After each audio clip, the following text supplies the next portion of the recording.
Jerusalem tout joyeux, au pays de la vie, au pays de bonheur, au royaume d'amour. Vous qui marchez encore, sans Dieu dans la folie, on dit que voulez-vous y venir dès ce jour? Voulez-vous y venir dès ce jour? Oh, voulez-vous venir? Ainsi la foi vient de ce qu'on entend, et ce qu'on entend vient de la parole de Christ. Amen. Gloire à Dieu. Nous trouvons ces paroles dans l'Épître aux Romains, au chapitre 10, le verset 17. Bonjour, bonjour mes amis de la méditation quotidienne. Comment allez-vous en ce 4e jour de la semaine?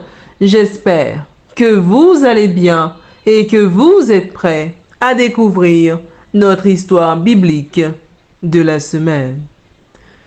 Plaçons Jésus-Christ au centre de notre vie, mes amis. Sans lui, nous ne vivons pas, nous survivons. Il est le fondement d'une vie heureuse, car il est le fondement de notre foi. Amen.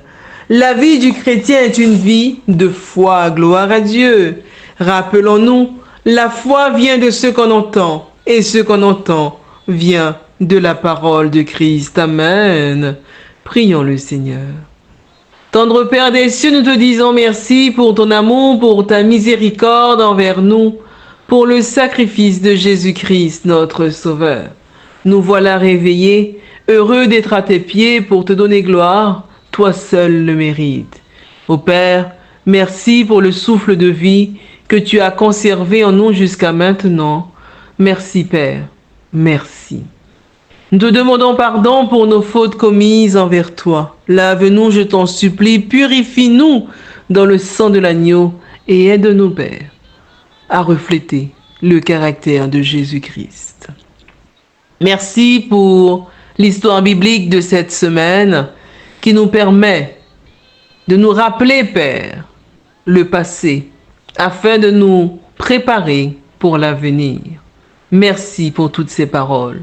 Nous te prions pour toutes les personnes que tu visites, que tu bénis, que tu consoles, que tu guéris, ô Père. Merci d'être dans leur vie. Merci d'être dans nos vies. Ô Père, je ne t'ai pas prié parce que je suis bonne et digne à tes yeux, mais je t'ai prié dans le précieux nom de Jésus-Christ, ton Fils, qui vit et qui demeure au siècle des siècles. Amen. Mes amis, notre histoire biblique de cette semaine a pour titre Zabulon, fils de Jacob. Notre verset à mémoriser, nous le trouvons dans le livre de la Genèse, au chapitre 49, le verset 13, qui nous dit ceci. Zabulon demeurera sur la côte des mers, il se tiendra sur la côte des navires, et ses limites s'étendront du côté de Sidon. Le récit biblique, nous le trouvons dans le livre de la Genèse, au chapitre 49, les versets 1 à 13, qui nous disent ceci. Jacob appela ses fils et dit, « Assemblez-vous et je vous annoncerai ce qui vous arrivera dans la suite des temps. Rassemblez-vous et écoutez, fils de Jacob. Écoutez Israël, votre père, Ruben, toi mon premier-né, ma force et les prémices de ma vigueur, supérieur en dignité et supérieur en puissance, impétueux comme les eaux, tu n'auras pas la prééminence, car tu es monté sur la couche de ton père, tu as souillé ma couche en y montant. Siméon et Lévi sont frères, leurs glaives sont des instruments de violence.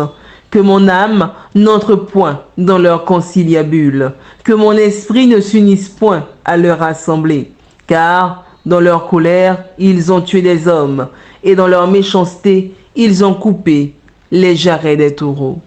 Maudite soit leur colère, car elle est violente, et leur fureur, car elle est cruelle. Je les séparerai dans Jacob, et je les disperserai dans Israël. Judas, tu recevras les hommages de tes frères, ta main sera sur la nuque de tes ennemis, les fils de ton père se prosterneront devant toi. Judas est un jeune lion. Tu reviens du carnage, mon fils. Il ploie les genoux, il se couche comme un lion, comme une lionne qui le fera lever. Le sceptre ne s'éloignera point de Juda, ni le bâton souverain d'entre ses pieds, jusqu'à ce que vienne le Shilo, et que les peuples lui obéissent. Il attache à la vigne son âne, et au meilleur cep le petit de son ânesse. Il lave dans le vin son vêtement, et dans le sang des raisins son manteau. Il a les yeux rouges de vin, et les dents blanches de lait. Zabulon habitera sur la côte des mers, il sera sur la côte des navires, et sa limite s'étendra du côté de Sidon. La morale de l'histoire est la suivante, mes amis. La prophétie de Jacob concernant son 6e fils révèle qu'il serait avantagé d'un point de vue économique. Le fait de vivre au bord de la mer et d'être un port en sécurité a placé Zabulon dans une position favorable, car bien que son territoire ne soit pas très étendu, le nombre de gens qui devaient le traverser était énorme. Dans ce contexte, la possibilité de s'enrichir par les échanges commerciaux était grande. Est-ce un péché d'être riche? Non. Le péché, c'est de faire confiance à notre compte en banque au lieu de faire confiance à Dieu. Cependant, la situation n'est pas si simple. Qui est riche? Celui qui a un compte bancaire de plus de 5 chiffres ou celui qui a de quoi manger chaque jour? Combien de voitures dois-je avoir dans mon garage pour être considéré riche? Tout dépend de ce que nous comparons. Juste pour nous faire une idée, avons-nous une voiture? Peu importe la marque, le modèle ou l'année. Certains ont calculé qu'il y a au moins 12 millions de voitures en service dans un pays de 40 millions d'habitants. Est-ce que nous mangeons tous les jours? Chaque jour, 13 700 enfants meurent de faim.